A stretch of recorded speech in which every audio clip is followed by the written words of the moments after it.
ఈరోజు ఆంధ్రప్రదేశ్ రాష్ట్రంలో పండగ వాతావరణంలో మాన్యశ్రీ చంద్రబాబు నాయుడు గారి పిలుపు మేరకు ఎన్డీఏ ప్రభుత్వం తెలుగుదేశం జనసేన బీజేపీ ప్రభుత్వం రాగానే పెన్షన్ పెంచి గత ఏప్రిల్ నెల నుంచి ఇప్పటి వరకు జూన్ నెల వరకు గత 3 నెలలుగా 3,000 పెంచి ఈరోజు 4,000 కలిపి 7,000 రూపాయల పెన్షన్ని రాష్ట్రమంతటా కూడా పండగ వాతావరణంలో జరపడం జరిగింది.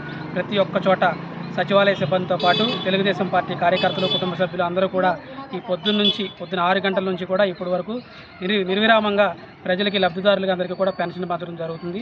ప్రతి ఒక్కళ్ళు కూడా ప్రజలందరూ కూడా హర్షధ్వానాలు వ్యక్తం చేస్తున్నారు. చాలా సంతోషంగా ఉన్నారు ప్రజలందరూ కూడా.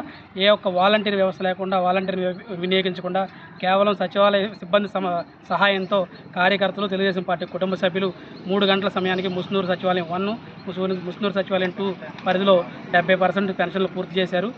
కాబట్టి ప్రజలందరూ కూడా దీన్ని స్వాగతిస్తున్నారు. Telugu Desam party, Janasena party, BJP party తీసుకున్న నిర్ణయాన్ని ప్రజలందరూ కూడా స్వాగతిస్తున్నారని తెలియజేయడానికి మేమందరూ కూడా సంతోషిస్తున్నాం. జై తెలుగుదేశం, జై చంద్రబాబు, జై లోకేష్, జై పవన్ కళ్యాణ్, జోహార్ అనే ఎన్టీఆర్.